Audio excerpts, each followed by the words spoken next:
네, 백악관이 코로나19 사태 악화에도 불구하고 전염병 권위자를 코로나19 태스크포스에서 사실상 퇴출시킨 것으로 전해졌습니다. 네, 바로 앤서니 파우치 국립전염병연구소장인데요. 트럼프 대통령과 사사건건 마찰을 빚은 게 주요 원인으로 알려졌습니다. 워싱턴 연결해 자세한 소식 알아보겠습니다. 윤석희 특파원. 네, 워싱턴입니다. 현재 미국 내 코로나19 확산세를 볼 때 공중보건 전문가가 절실해 보이는데요. 파우치 소장을 사실상 대응팀에서 배제했다고요.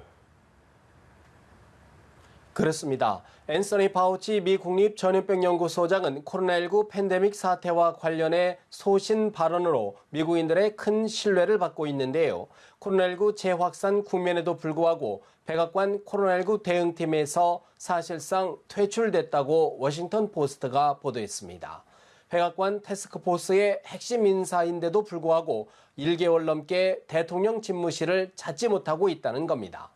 파우치 소장이 핵심에서 폐지된 배경에는 트럼프 대통령과의 갈등이 자리를 잡고 있다는 분석입니다. 트럼프 대통령은 11월 대선을 앞두고 경제활동 재개를 적극 밀어붙이고 있지만 파우치 소장은 일부 지역 봉쇄를 언급했고 트럼프 대통령의 가을학기 학교 정상화 방침에도 우려를 표명했습니다. 파우치 소장의 이야기 잠시 들어보시겠습니다. I would not be surprised if we go up to 100,000 a day if this does not turn around, and so I am very concerned. 하지만 트럼프 대통령은 최근 언론 인터뷰에서 파우치가 좋은 사람이지만 실수를 많이 했다고 지적했고 백악관은 파우치 소장의 발언 가운데 잘못된 것으로 판명난 언급을 모아 언론사에 제공하기도 했습니다. MBC 방송은 백악관의 이런 움직임은 코로나19 억제를 위해 분투하기보다는 반대파에 대한 정치적 캠페인에 더 가깝다고 비판했습니다. 네, 그런가 하면 코로나19 사태와 관련해서 반가운 소식도 있죠. 미국 제약사 화이자 등이 개발 중인 코로나19 백신 실험에 속도가 붙고 있다고요? 그렇습니다. 미국 제약사 화이자는 독일 바이오엔테크와 공동 개발한 코로나19 실험용 백신 2종이 미 식품의약국 FDA로부터 패스트트랙 지정을 받았다고 밝혔습니다. 패스트트랙은 의료적 필요가 긴급한 경우에 치료제나 백신에 대한 검사를 신속하게 진행하기 위해 부여되는데요. 앞서 이들 기업은 지난 1일 4개의 실험용 백신 가운데 첫 번째 백신에 대한 초기 시험에서 코로나19 예방을 기대할 수 있는 면역 반응을 도출했다고 발표한 바 있습니다. 또한 이르면 이달 말부터 최대 3만 명의 참가자를 대상으로 대대적인 임상 시험을 시작할 예정입니다.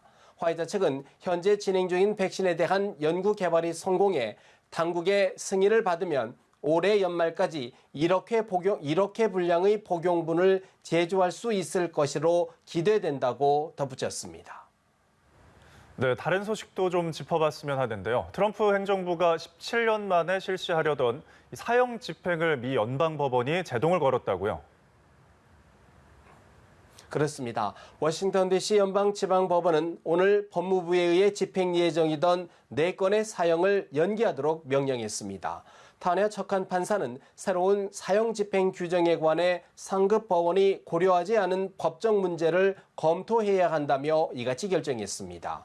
이번 법원의 결정은 실제 사형 집행을 불과 몇 시간 앞두고 내려졌는데요. 척한 판사는 지난해 11월에도 같은 취지의 결정을 내렸지만 항소법원에서 뒤집힌 바 있습니다. 현재 미국 내 주정부 차원에서는 텍사스 등 남부 지역주를 중심으로 사형 집행이 이루어지고 있지만 연방정부 차원에서는 2003년 이후 17년째 사형이 집행되지 않고 있습니다.